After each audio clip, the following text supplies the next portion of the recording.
Olá, ouvintes, sejam muito bem-vindos ao AGCast, o podcast da AGCOM, que traz para você toda semana debates e entrevistas sobre temas diversos. Eu sou Bianca Viana e aqui comigo meu colega Paulo Silva. E no Bom dia, podcast... tudo bem? Bom dia, Paulo, como é que tá? Tudo certinho. Bom, no podcast de hoje vamos discutir um dos temas mais pedidos. Olha, Priscila, foi incrível inúmeros pedidos que recebemos para trazer este tema, que vem causando muita dor, digamos assim, não é, Paulo? É verdade. E para falar melhor sobre dor, está aqui conosco a nossa convidada. Bem-vinda, Priscila.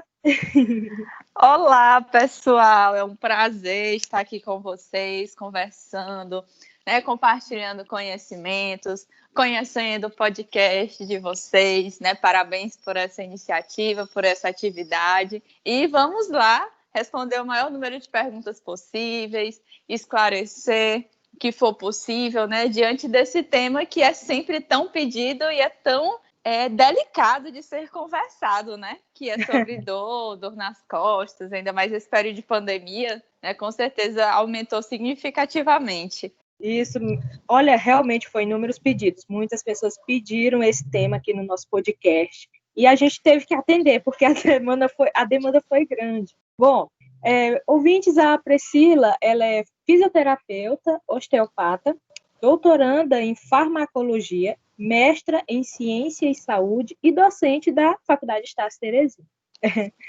Bom, Priscila, como eu falei no início, esse é o tema que a gente pediu. E assim, e a gente em pesquisa e tudo mais, a gente viu uma matéria que saiu no portal G1, e desde a pandemia, quando ela começou, as pessoas se viram obrigadas a trabalhar em home office, né, como todos nós estamos, até estudar. E ao longo destes meses da quarentena, essas pessoas se queixaram de dor pelo corpo. Então, assim, de início, eu gostaria de saber qual o ponto de vista dos fisioterapeutas em relação do home office ter se tornado um grande vilão, digamos assim, da saúde corporal. Então, no caso, o maior problema em questão foi porque nós precisamos nos adaptar em um período muito curto. Assim, o home office, por si só, ele é algo que já é utilizado nos mais diferentes lugares do mundo.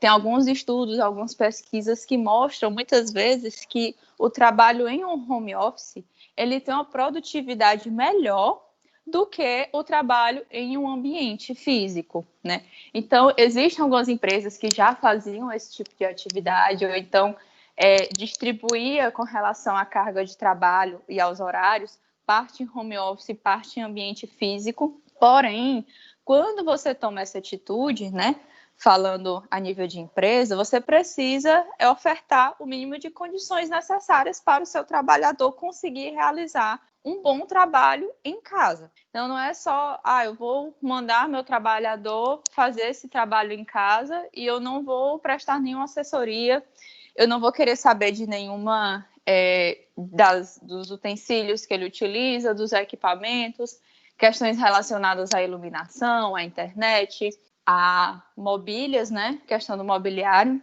Só que nesse período de pandemia, todos nós fomos pegos de surpresa, Então, algo que seria o quê? Não, é só uma semana, Só alguns dias, ou no máximo um mês, enquanto essa situação toda conseguir se estabilizar. E aí nós estamos, há muito mais tempo do que se esperava. E todo mundo que foi obrigado a ir para casa teve que dar seu jeitinho, Aquele típico jeitinho brasileiro. E muitas vezes o jeitinho, ele dá certo por alguns dias, algumas semanas. Mas no decorrer do tempo, precisa-se fazer um investimento nessa área. Então, eu, por exemplo, fiz isso, claramente, Mas não, é só o tempo, Só algumas semanas, então eu vou dar meu jeitinho. Peguei uma mesa, coloquei uma cadeira, fiz tudo bem desorganizado mesmo, Só para ter o ambiente para realizar as atividades. Mas com o passar do tempo, eu percebi que aquilo não ia dar certo. Aí eu fui atrás de utensílios, etc., para poder realinhar o espaço.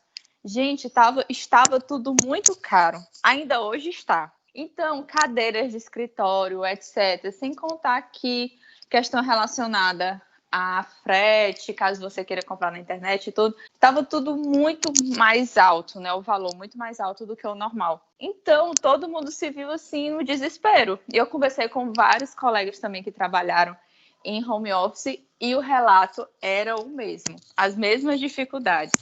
Ok. Olha, nós temos uma pesquisa bem atual, pesquisa da UFMG, da Unicamp e Fiocruz, que revela que antes da chegada do coronavírus no país, 18% da população reclamava de problemas na coluna.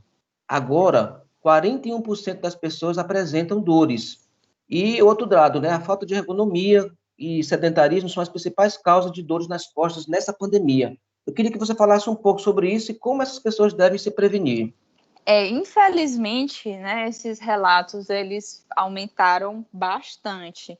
Na prática também, mesmo com essa questão de pandemia e tudo, eu atuando em consultório, eu tive um aumento bem significativo do número de pacientes relatando aumento de queixas, né, dores nas costas, dores no corpo, etc. E também, né, é um fator que está relacionado com a questão do isolamento social, porque muitas vezes a prática da atividade física, ela é uma grande ferramenta, ela é uma grande aliada na melhora do funcionamento do corpo como um todo. Então, eu como fisioterapeuta, e se meu paciente tiver condições de realizar atividade física, eu encaminho, eu sou uma das primeiras pessoas a incentivar que ele faça atividade física, porque nós temos vários benefícios comprovados cientificamente. Da mesma forma que já se observa na literatura científica que a ausência da atividade física traz diversos prejuízos para o corpo. Uma das provas que nós temos, né, na nossa rotina é exatamente essa questão do aumento das queixas, e uma das possibilidades que nós temos, né, de justificativa é exatamente porque, devido às questões de distanciamento social, muitos centros em que se tinham a prática de atividade física, eles precisaram ficar fechados por um certo tempo e muitas pessoas não conseguiram se adaptar em fazer exercícios em casa, né? Em ter a questão do atendimento personalizado, online e tudo. Então, muitas pessoas não se adaptaram e deixaram de lado, né? Literalmente entregaram os pontos com relação à prática de atividade física. E isso terminou aumentando toda essa questão de queixa. No Brasil, a gente não tem, infelizmente, uma cultura de prática de atividade física regular, frequente. A gente ainda tem essa grande barreira que precisa ser vencida, né? E junto a todo esse contexto, né, muitas pessoas já não têm o costume, já não têm a prática de fazer atividade física. A questão do isolamento social, ele fez com que o nosso nível de atividades do dia a dia diminuísse significativamente, porque nós precisamos ficar mais tempo em casa. Então, o número de passos que a gente dá durante o dia, a gente tem mais ou menos uma média de passos, e esse número de passos ele caiu drasticamente durante esse período de isolamento social. Então, até as atividades simples que a gente realizava durante o dia a dia, elas sofreram alterações diretas com relação a isso. Então, junta tudo isso, coloca dentro de uma mesma panela, né, todos esses ingredientes, e isso infelizmente prejudicou, né, e ainda está prejudicando muitas pessoas. Com relação à questão de orientações, claro que a prevenção, ela é sempre o melhor remédio. Tem pessoas que acham assim, mas eu já tenho problema nas costas, eu já tenho dores nas costas, eu já tenho hérnia de disco, já tenho desgastes, enfim. Então, se eu já tenho, eu não preciso me preocupar. E, na verdade, não é assim que tem que ser pensado, né? Muito pelo contrário, a gente tem que entender que se eu já tenho algum problema, eu preciso trabalhar de forma preventiva para que eu evite ter crises, ou se essas crises se desenvolverem, que sejam menos incapacitantes, né? Que é como a gente utiliza esse termo, que seja menos incapacitantes do que caso eu tenha uma crise sem nenhum cuidado. Certo, a gente viu, como a senhora falou no início, o home office, ele foi, na realidade, uma saída por conta da pandemia, uma saída para as empresas, para que os colaboradores não ficassem totalmente parados e começassem a trabalhar em casa. E algumas empresas até já cogitam a ideia de que o home office ele veio para ficar. Algumas falam nisso, outros não. Há, inclusive, uma certa discussão sobre isso. Aí, já que se ele vir realmente para ficar, qual a postura ideal para se sentar durante longas horas de trabalho, por exemplo, exemplo, posição das pernas e braços, e qual seria a estrutura adequada para se executar o home office? Certo, é engraçado e interessante a gente perceber essa mudança de realidade, né? Estudos demonstram que essa evolução do home office ela iria acontecer de uma forma ou de outra. A pandemia veio para acelerar esse processo. E eu estava até vendo também alguns comentários e tudo sobre as empresas, citando que as empresas menores, elas estão vendo essa possibilidade do home office como uma saída muito boa, até pela questão da estrutura física. A partir do momento que você trabalha com funcionários em home office, você não vai precisar ter, por exemplo, um imóvel muito grande para poder ter todos aqueles funcionários trabalhando naquele local. Então, até isso já está sendo visto como benefício, né? Então, aquele pensamento, empresa pensa em diminuição de lucros, né? Então, isso já seria uma grande vantagem. Com relação ao trabalhador, né, vai depender muito do que ele trabalha, da sua rotina, mas a gente, dentro de um contexto de saúde do trabalhador, existem vários fatores que precisam ser levados em consideração. Questões relacionadas à iluminação, questões relacionadas a ruídos, né? Então, a iluminação, o máximo possível que seja aproveitada a iluminação natural daquele ambiente, que seja um ambiente que tenha o mínimo de ruídos possíveis, que seja um ambiente que a temperatura seja uma temperatura adequada, porque, por incrível que pareça, diferenças de temperatura em ambientes de trabalho, eles alteram diretamente o rendimento do trabalhor. Então, a gente aqui em Teresina, né, a gente sente bem na pele. Quando tem aquele dia que tá um pouco mais quente e tudo, a gente fica logo com aquela sensação, né? Eu tô enfadado, não quero mais fazer nada, não consigo mais fazer nada, quero sair correndo, tô com calor. Então, essa questão de temperatura também influencia diretamente. E as questões relacionadas ao posicionamento do corpo, do funcionário, do trabalhador, a gente precisa pensar sempre em uma cadeira que esteja na altura adequada para o trabalhador. O que seria isso? É aquela cadeira que você não fica com as pernas balançando, por exemplo. Eu sou pequena, eu tenho 1,56 de altura. E uma das minhas maiores dificuldades é encontrar uma cadeira que seja ergonomicamente correta para mim, porque as pessoas não pensam nas pessoas pequenas, né? Elas pensam nas pessoas medianas. Então, é uma coisa que a gente precisa pensar, se possível for, né, fazer um mobiliário adequado, né? Porque de acordo com a ergonomia é o mobiliário e a infraestrutura que tem que se adaptar ao corpo do funcionário e não o contrário. Então, precisa-se ter uma cadeira com angulação adequada, os joelhos ficarem aproximadamente 90 graus. Do mesmo jeito, com relação ao quadril, se possível for, a cadeira, é interessante que ela tenha um descanso, um apoio para os antebraços, que fique mais ou menos com, se possível, né, que tenha um apoio na região da coluna lombar para ajudar a manter a curvatura natural, que se tenha o apoio dos braços, como eu já comentei, para que o braço ele não gere peso, né? Porque muitas vezes quando o braço ele fica solto, sem apoio, ele termina gerando um peso muito grande. Com o passar das horas, esse peso ele vai se tornando bastante desconfortável. Questão também da altura com relação ao nível dos olhos, se esse profissional utilizar a tela, então a tela ela tem que estar aproximadamente no mesmo nível dos olhos do funcionário, e se ele utilizar também teclado, esse teclado ele precisa estar numa altura adequada para o manuseio correto. E também, lembrando sempre das pausas do trabalho. É interessante que o funcionário sempre faça pausas, né? Organize essas pausas dentro do seu horário de trabalho, para que nesse momento ele possa se levantar, dar algumas voltas ao redor do local que ele esteja trabalhando, possa beber uma água, ir ao banheiro, manter as pausas também com relação à alimentação e ao descanso, porque muitas vezes o que é comum no home office é o funcionário perder a noção do tempo e trabalhar uma carga horária muito maior do que a carga horária que ele trabalharia em ambiente físico. Assim, aproveitando o que você falou no início, que você falou, né, que a pandemia deixou as pessoas mais acomodadas, vale também lembrar, né, que a questão do delivery também deixou as pessoas também mal acostumadas na questão da alimentação. Com certeza. Então, assim, a gente pode afirmar que a retenção de líquidos hábitos já é uma consequência da má postura? Na verdade, todos esses fatores eles fazem parte do mesmo contexto. O que foi que aconteceu? Esse período de pandemia, essa questão de isolamento social, etc., alterou, na verdade, bastante o psicológico da população. Então, o que foi que aconteceu? Eu vi até um estudo recente, em maio, que publicaram sobre os fatores psicológicos relacionados à pandemia, né?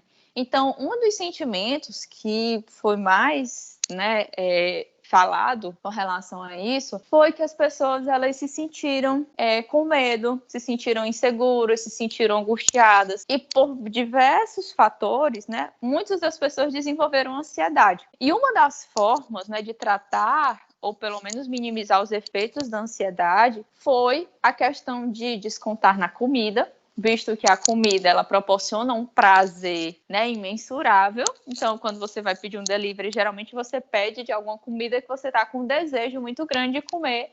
Geralmente essa comida é uma comida que contém muito açúcar ou então que contém muita gordura. E um outro fator que também foi observado foi o aumento do consumo de bebidas alcoólicas devido a toda essa questão. Então, a gente não tem como ver um fator isolado. Na verdade, foram diversos fatores que contribuíram para todas essas mudanças de comportamento. E tudo isso vai influenciar diretamente o corpo, né? Porque a gente leva em consideração que a pessoa está se movendo menos. E aí você percebe que ela vai tendo um consumo calórico maior, né? Ingestão calórica maior. E também pode estar associado à ingestão de bebida alcoólica, soma tudo isso, pode favorecer sim o surgimento de dores, surgimento de quadros inflamatórios, que geram as incapacidades. Assim, Priscila. Até que ponto... Oh, desculpa. Eu vou fazer até... Pode perguntar, Bianca. Aproveitando o gancho aqui, assim, até que ponto a má postura ela pode afetar outras áreas do corpo? Por exemplo, a gente fez uma pesquisa que dizia que a má postura ela pode desenvolver doenças graves, tipo pulmonares, né, em relação ao ato de respirar. Sim. Aí eu queria saber, assim, até que ponto ela pode causar problemas mais graves? Bianca, aí a gente pode ter assunto para outro podcast.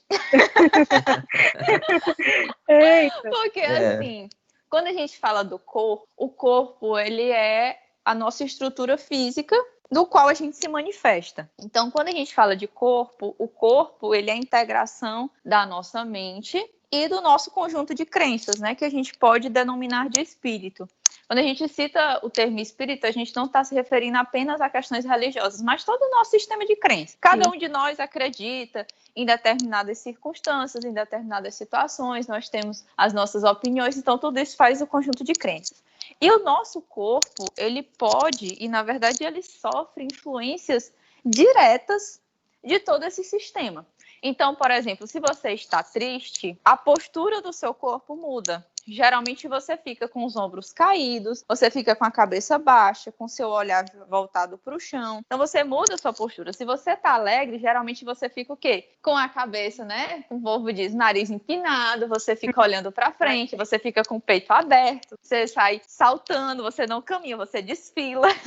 Então, o corpo, ele pode sim, na verdade, ele é o instrumento que a gente tem para manifestação de todos esses fatores, além também da questão da linguagem, né? A gente tem a parte da linguagem não verbal, que é totalmente transmitida por meio do corpo. As alterações posturais, elas podem, na verdade, ter relação com outros fatores, né? Como também essas alterações posturais, elas podem prejudicar o funcionamento dos órgãos.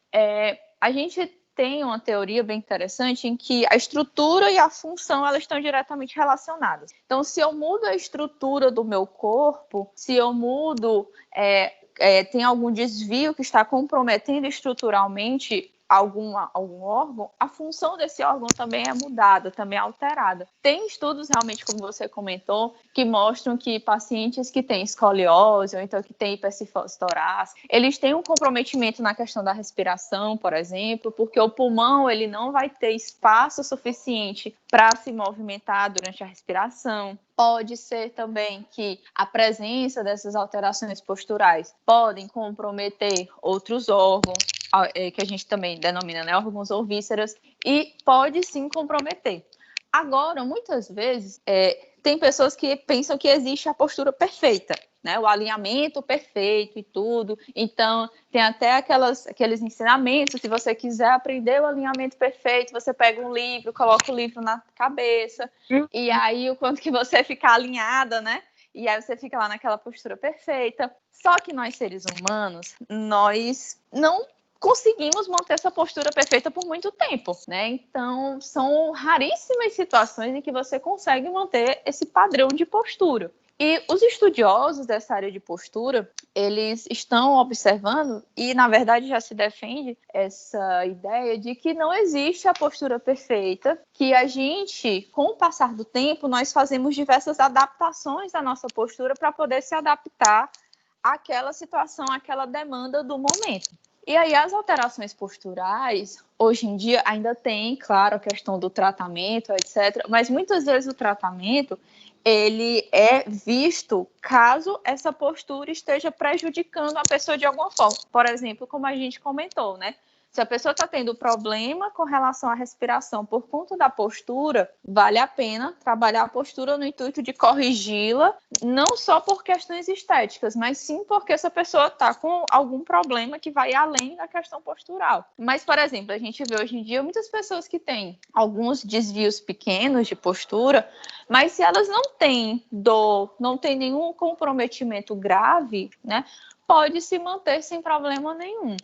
Certo? Então, hoje, o olhar dessa questão do movimento, né, eu particularmente gosto mais dessa visão, né, tá voltado mais para essa questão da funcionalidade, né, se tá bem, tá funcionando bem, tá tudo ok, não tem problema deixar. Se tá tendo algum probleminha, se tá tendo alguma dor, algum órgão tá sendo prejudicado, aí vale a pena a gente intervir. Assim, também, novamente aproveitando o gancho da postura, surge uma dúvida em relação à questão da massagem. Uhum. A gente pode, por exemplo, fazer a massagem em casa ou é recomendado fazer com um especialista, caso, né, possa ter algum problema futuro devido a, né, a técnica? Assim, existem algumas massagens que você consegue fazer em casa, né? Tem aqueles massageadores domiciliares também. Você pode comprar em qualquer farmácia.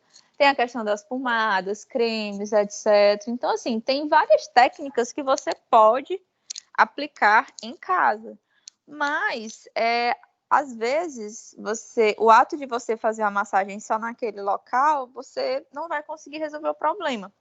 Porque muitas vezes no corpo, aquela região que está manifestando a dor, ela é uma região que está fragilizada e que está manifestando aquela alteração.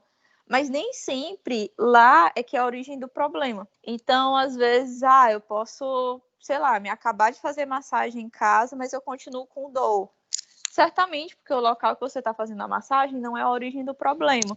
Então, é interessante que, se possível, você tenha alguma orientação, que você passe por atendimento por algum profissional. E aí, esse profissional pode até indicar não só a questão de massagem, né? Mas também pode indicar algumas técnicas, pode indicar alguns exercícios que você também pode estar fazendo em casa. Inclusive, até essa área foi uma área que teve grande crescimento durante esse período de pandemia, porque os conselhos de saúde, antes da pandemia, eles não autorizavam os teleatendimentos. E devido à pandemia, os diversos tipos de teleatendimentos nos mais diferentes conselhos, eles foram autorizados até esse período de pandemia, estado de pandemia, né, que o governo federal chama, até, né, ele se manter. Então, esse trabalho com exercícios e orientações em casa, ele cresceu bastante. Muito bem. Você ainda tem alguma pergunta, Bianca? Se não, acredito que nós já podemos caminhar para o final, né, do nosso podcast. Fique à vontade, Bianca. Não, assim, quando as pessoas sentirem essas dores, qual o alerta que a pessoa tem para ela poder procurar uma ajuda médica, né? Na questão de estar agravando o problema. Uhum. Assim, muitas vezes o seu corpo ele vai te dando sinais. Então, antes de você, por exemplo, estar trabalhando, de repente a sua coluna travar, né, como eu ouvi muitas pessoas comentando com relação a isso, certamente o seu corpo te mostrou momentos antes que ali não estava legal, você sentiu uma dorzinha, você sentiu um incômodo, e aí por diversos motivos você foi deixando tudo isso passar. Na verdade, né, como eu já tinha comentado anteriormente, a melhor pedida é a prevenção. Então, você organizando o seu ambiente de trabalho de forma adequada, você tendo as pausas, né, você fazendo movimentos no seu corpo, uma caminhada, movimentando a coluna, movimentando os braços, as pernas, mantendo a questão do horário de trabalho sem gerar sobrecarga. Então, esses cuidados, eles vão te ajudar a diminuir as chances de desenvolver algum problema. Caso você já sinta, né, algum comprometimento, alguma dor, algo do tipo, uma das primeiras dicas que eu dou é que não tente fazer a automedicação. Muitas pessoas durante esse período de pandemia, por sentir todos esses comprometimentos, buscaram aí tomar remédio por conta própria. E aí, muitas vezes, o uso indevido de medicamentos pode gerar outros problemas que a pessoa nem imaginava que poderia ter um dia. Então, tomar muito cuidado com relação a medicamentos, utilizar os medicamentos desde que sejam devidamente prescritos por um profissional responsável. Não achar que a minha vizinha tomou remédio e ficou boa, eu também vou ficar, né? Até porque, às vezes, as causas são diferentes, o contexto é totalmente diferente, a dosagem deve ser diferente também. Então, tomar muito cuidado com relação a isso e buscar ajuda quando você sentir necessidade. Tem muitas pessoas que acham que eu vou para o médico só quando eu estiver quase inválido, né? Quando eu não estiver conseguindo caminhar, que eu vou procurar o médico, que eu vou procurar o Os homens, fisioterapeuta. especialmente, né, Priscila? Exatamente, os homens, assim, é impressionante. Eu acho que às vezes esperam, sei lá, chegar na cadeira de rodas para poder procurar ajuda. É verdade. Então, a gente precisa parar dessa cultura, né, e procurar ajuda quando sentir desconforto, quando sentir algum comprometimento e, se possível for, né, fazer um trabalho preventivo. A própria atividade física, os próprios cuidados, a questão da alimentação também, como a gente comentou, ajuda o corpo todo a funcionar corretamente. Aí tem muita gente que pensa assim, mas a alimentação não tem nada a ver. Pessoal, se você tem uma alimentação adequada, se você tem uma alimentação equilibrada, você diminui consideravelmente a liberação de substâncias tóxicas no seu corpo. E essas substâncias tóxicas, elas poderiam favorecer, poderiam facilitar o surgimento de inflamações, poderia facilitar a questão de retenção de líquidos, como a Bianca comentou. Então, a alimentação, ela é uma grande ferramenta para poder ajudar o teu corpo a funcionar melhor, certo? Então, eu acho que os cuidados com relação a esse contexto, a gente pode estar pontuando esses que eu mencionei. Agradecer a Priscila, a fisioterapeuta Priscila, por ter respondido aí a tantas perguntas importantíssimas, né, e dicas importantíssimas para esse problema que tem afetado aí muita gente, e que a gente possa seguir essas dicas importantes que foram dadas por ela, para que todos nós, né, porque todos nós estamos trabalhando com home office, ou quando não, passamos várias horas fazendo trabalho de faculdade, então nós temos que seguir essas dicas e para podermos ter aí uma melhor qualidade de vida, né? Isso é verdade, né? Como ela mesma falou, esse é um assunto que rende vários podcasts. Então, a conversa foi muito boa. Eu também gostaria de agradecer demais a sua presença. E para finalizar, eu gostaria que você desse algumas dicas, um aconselho para diminuir os vícios de postura e as dores durante a pandemia, né? Para o pessoal que está em home office ainda. Queria que você ficasse à vontade para falar. Certo, então eu agradeço vocês, né, pelo convite. Eu espero que a gente tenha alcançado o objetivo de esclarecer as principais dúvidas com relação a esse tema. E dizer também que a gente precisa se cuidar, né? Às vezes se vê muito essa questão, né, dos cuidados do home office com quem trabalha, mas também as pessoas que estão estudando, elas estão estudando em ambiente domiciliar e precisam também ter cuidados com relação ao local que você está estudando, cuidados com relação à sua postura, manter uma rotina também de atividades é muito importante. Às vezes a gente acha que, por estar em casa, a gente pode fazer qualquer coisa na hora que a gente achar mais conveniente. E, na verdade, a gente precisa ter uma rotina de acordar, uma rotina de realizar as nossas atividades, para que a gente possa ter um bom rendimento. Então, é aquela história, quando a gente recebe grandes poderes, a gente também tem grandes responsabilidades. Então, o home office, ele é uma responsabilidade muito grande para todo mundo, tanto para os funcionários quanto também para os estudantes. E com relação a dicas, né, que eu tenho para vocês, eu acho que a principal dica é se movimente sempre, né? O movimento, a atividade física, o exercício físico, ele ajuda a prevenir o surgimento de diversas condições que são prejudiciais e, como vocês mesmos falaram, né, agora na parte final, que tudo isso vai comprometer a qualidade de vida. E se você sentir alguma dor, sentir algum desconforto, identificar o que é que esse desconforto está sinalizando para você. Nossa, eu senti uma dor no punho. Será que é porque eu estou trabalhando demais? Será que é porque o meu mobiliário ele não está adequado? Como que eu posso fazer para poder diminuir essa situação?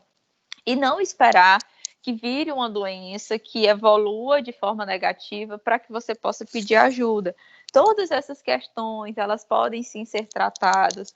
Existem diversas formas de tratamento, de acompanhamento que a gente tem para poder promover uma melhor qualidade de vida para os funcionários e para os estudantes. Mais uma vez, eu gostaria de agradecer a sua presença aqui. Eu acredito que o podcast vai sanar muitas dúvidas dos nossos ouvintes, né? E a gente vai ficando por aqui. Muito obrigada mais uma vez. Obrigada, Paulo, pela companhia. Valeu, Bianca. E eu sou Bianca Viana e até a próxima semana com mais um AGCast. Tchau, tchau, pessoal. Tchau.